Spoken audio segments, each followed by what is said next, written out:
ជំរាបសួរពុកម៉ែបងប្អូនចាថ្ងៃនេះជួបជាមួយនឹងខ្ញុំពិសីចាទូបន្ទុកផ្នែកបច្ចេកទេសនៅក្រុមហ៊ុនហូយន្តកសិកម្មចាថ្ងៃនេះនាងខ្ញុំមកចែកម្លែកពីរបៀបនៃការប្រើប្រាស់ម្សៅកាវ៉ាលើដំណាំចន្ទីចានៅតំបន់ខ្លះដំណាំចន្ទីអ្នកខ្លះក៏ប្រមូលផលហើយអ្នកខ្លះក៏ប្រមូលផលចិត្តអស់ដែរចាអញ្ចឹងតេតងនឹងការប្រើប្រាស់ម្សៅកាវ៉ាលើដំណាំចន្ទីគឺមានសារៈសំខាន់ខ្លាំងណាស់គឺនៅដើមរដូវចាអញ្ចឹងតេតងនឹងពុកម៉ែបងប្អូនដែលគាត់ប្រមូលផលហើយអ្នកខ្លះក៏ចាប់ផ្ដើមមើលតាក់តែងមែកចាដើម្បី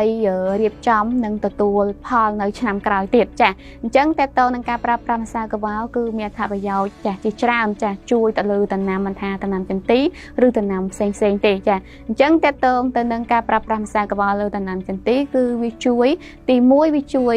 សម្លាប់ពពួកមេរោគផ្សិតពពួកបាក់តេរីនិងជួយបង្កើនឫសស្បែកចាជួយឲ្យឫសស្បែករឹងមាំចាដាក់ជីទៅដំណាំស្រូបយកសារធាតុចិញ្ចឹមបានគ្រប់គ្រាន់ជួយកាត់បន្ថយសត្វល្អិតនៅក្នុងដីជួយបណ្ដេញផងដែរហើយនឹងជួយបន្សាបជាតិពុលដែលយើងប្រើប្រាស់ពពួកសារធាតុគីមីឬក៏ពពួកជីឬក៏ពពួកថ្នាំផ្សេងឬក៏ថ្នាំស្មៅដែលធ្វើឲ្យដីរបស់យើងនឹងវាប្រកបដោយសារធាតុពុលមួយចំនួននឹងជួយសម្រួល pH នៅក្នុងដីឲ្យសមស្របផងដែរអញ្ចឹងសម្រាប់ពុកម៉ែបងប្អូនក៏ដូចវិចាស់ចការទាំងអស់ចាងាកមកប្រើប្រាស់ម្សៅកាវ៉ាចាស់នៅដើមរដូវលើដំណាំចន្ទីគឺវាមានអត្ថប្រយោជន៍ជាច្រើនចាស់ជួយឲ្យដំណាំរបស់ពុកម៉ែបងប្អូនចាស់ស្រូបយកសារធាតុចិញ្ចឹមបានគ្រប់គ្រាន់ហើយមិនថាជីដែលពុកម៉ែបងប្អូនបានដាក់ឬក៏ជីដែលមានទុកនៅក្នុងដីស្រាប់ក៏ដោយចាស់អញ្ចឹងសម្រាប់ពុកម៉ែបងប្អូនដែលដាំដុះដំណាំចន្ទីអាចប្រឹក្សាបច្ចេកទេសបន្ថែមជាមួយនឹងខ្ញុំបានតាមរយៈលេខទូរស័ព្ទ096 097